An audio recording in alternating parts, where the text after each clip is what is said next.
Okay, let's take it to the next discussion topic. I'm going to let Cathleen and Brendan kick it off. All right, I think, let's see, we're waiting for our second question here. Brendan, do you have the clicker? All right. What are the top skills to thrive in this ecosystem from an agency perspective? And I think we've heard a few things here that I want to kind of pivot off of, if you will. We've heard part art, part science quite a bit, just in Terry's last comments as well. There is a lot of technology out there, and that the scientification, Terry, I'm using your words now. 2 people have used it. It's official. It's a word. The scientification in this time, and I agree, it's a complicated world. There's a lot of optimizations. There's a lot of bells, whistles, knobs, things we can push, pull, turn to make our campaigns, our creative, incrementally better. But I would actually argue that in this time of scientification, art is actually more important. And from an agency perspective, the lowercase a art is actually more critical right now than even understanding the science part of it. And it's a word I use a lot around the agency, and I use it grammatically incorrectly as well as probably out of context, but I use the word MacGyver a lot in how we MacGyver things. And I don't mean in the cheap piecemeal kind of way, but let me unpack it a little bit. It means kind of two things to me, which are absolutely critical for, I think, surviving and doing well in this landscape. The first is what's called, and I'm going back to my undergrad Psych 101 class, which is kind of scary. It's called fluid intelligence, and it's a lot of similar to what we talked through in the agency session yesterday.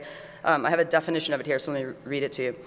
Fluid intelligence, it's the capacity to think logically and solve problems in novel situations independent of acquired knowledge. And now, there's a couple pieces to that I think are critical. Novel situations. What we are talking about here, we didn't talk about last year. What we talked about last year, we didn't talk about the year before. And I guarantee if we fast forward a year, we're going to be talking about all kinds of new challenges. So the ability to think in novel situations without the benefit of acquired knowledge, what we learn today may not be applicable in a year. And I think it's critical that we have that skill and we break down our thought patterns. Again, going back to some of those mental exercises, I think that's really important. The second piece of MacGyver is really what I call kind of risk, not just risk tolerance, but risk acceptance. We live in continuous beta mode.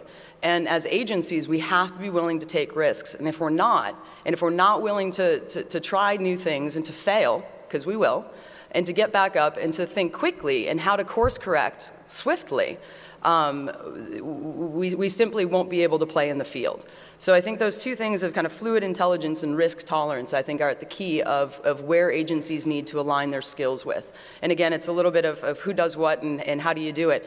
But the bottom line is try your best to be a MacGyver. So I agree with Terry and the discussion so far. I think the bend is starting to shift now to that math min side, that you have to understand technology, quantitative analysis better today than you ever did to unlock the critical thinking that's required. So to break that down, there's sort of 3 primary components you can infer the skills of an agency for what the role of an agency is today, especially a media agency. The first role is to be that strategic consultant to try to first make sense of the chart, make sense of the opportunities, but also to understand the underlying value and requirements and opportunity costs associated with making the choices that you are. Second, that you have to become a systems integrator. Each one of the agency trading desks, in some way, shape, or form, we've now become the tip of the spear of a data platform and systems creation entity within our holding companies. We're starting to configure tools and platforms to be able to make the system work.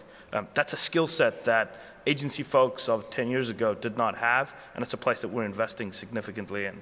And lastly, you need to be a portfolio manager. You need to understand investment analysis. There's 2 implications to that. The first one is you've got to be able to decipher all the choices available to you and make the right objective recommendation back to your client. Second, you're going to have to prove it works. You're going to have to show that, without a doubt, the decisions that you've made are validated through the results. The burden of proof is on the agency today to prove and to rationalize the recommendations that you're making. You require advanced technology and data to justify and rationalize those choices. So you're starting to see agencies invest significantly in quantitative analysis. You're starting to do a lot more advanced modeling that was done in the past. It's going to be a place that continues to evolve.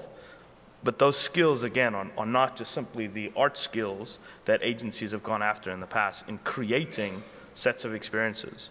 Now you've got to understand where to put them, how much they're worth, and how to do it again at scale. Okay, so we throw it back to you. What do you think is needed from the modern day agency, and what are the skills that are going to be harnessed in tomorrow's world? Thank you. Okay, back to table discussions. So what's the right skill set? I'm going to start with this table. I'm going to ask for a volunteer because there was some good discussion here about what brands want agencies to be, and they're a little schizophrenic. There's some dichotomy in what they're asking agencies to do and what they want. And I'm actually going to ask Kevin to respond to this discussion. So, anybody? Nobody's making eye contact again. Everybody's afraid of the microphone this morning. And the answer is not more for less. Omar Khan from Leo Burnett in Canada. So we had a great discussion. I think in terms of, we were just talking about what clients are looking for in this day and age. And what we're finding, and I think a lot of us agreed to this, was a lot of the clients are looking for those cool ideas. They're looking for interesting, innovative things. But at the same time, what we're finding is that they want to back it up with metrics. So they don't want to necessarily take the risk. But there are other clients, and it really depends from client to client, that who may be looking for specific things. And so we're finding that you really need to have the numbers to back up the art, and it just can't be one or the other. I think it has to be a mixture of both. There's some clients that are willing to take the risk and make the bets that, okay, we're going to go with the idea. And there are other clients who are like, nope, unless I don't know what this thing is going to get me and forecast the metrics ahead of time, I'm not going to make the investment because they're more traditional. And as an example, I deal with a lot of CPG clients. So that's our take. Thank you. Kevin, actually, before you pass it to Jason for a question, I'm just curious if you could respond to that as a brand. What are you asking your agency for, art or science? We probably ask for more. I'm asking for innovation. That could come in either form. So it could be groundbreaking creative, something totally new, a new type of unit or experience or something like that. That could be enough to sell it regardless of what the results are. Because we just want people to look at something and go, oh my God, look what Red Bull did again. That's so amazing. And the center of our marketing mix really is word of mouth. We want to drive word of mouth, just people talking about things Red Bull is doing. So it could be that, or it could be something like super scientific, right? About better distribution of our video content and some like magic, key to get one more view across every channel where we publish everything, and that could be wholly quantitative. So it's more about innovation. I'm copping out a little bit. If you made me choose, I'll let you I off would the hook. choose science, only because that's what I love. I love the measurability and digging into the data, but I think for us it's really both. Jason Deal with Initiative in Los Angeles. The value creation story at our agency is certainly changing very fast. I would reiterate what Brendan said about data and analytics. I think someone at Mix in New York said that 5 years ago or maybe longer, the rock star was the buyer, but now it's really the data planner, the analysts that are super critical to agencies. And I saw this brought to life recently where we, in the past, if we had a pretty strong planner, senior planner that was getting poached, we would try really hard to hold on to that person and counter. That still happens, but recently we had a couple of pretty strong analytics folks who were getting poached by a rival agency, and our agency responded faster and more aggressively than I think we have around planners in quite some time. So I thought that was just an interesting example of how our priorities have shifted. Yeah, me too, thanks. You have a question, comment back there? Oh, yeah. Claire Bishop, MMG Worldwide out of Kansas City.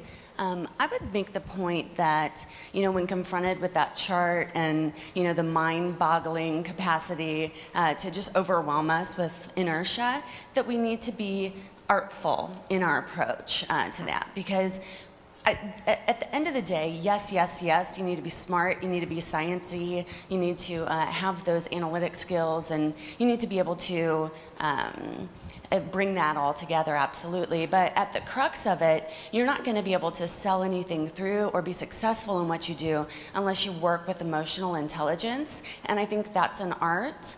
And I think one of the things that we talked about and touched on at this table is it's really important to be able to partner in a meaningful way, to find partners that are going to help you, be successful in whatever the endeavor is. And in order to be able to do that, you've got to be a little bit vulnerable. You have to be able to raise your hand and say, listen, I don't know everything about demand-side platforms or DMPs or whatever the latest flavor is. I don't know everything, and I need you all to help educate me. And so to be a little bit vulnerable and to be frank in those partnerships, I think really pays off. And if you navigate some of that landscape with emotional intelligence, it ultimately at the end of the day brings all the science to bear in a more successful way. That's what I would argue. Yeah, I think anyone who, except for Terry, maybe claims to absolutely 100% understand that chart is probably lying.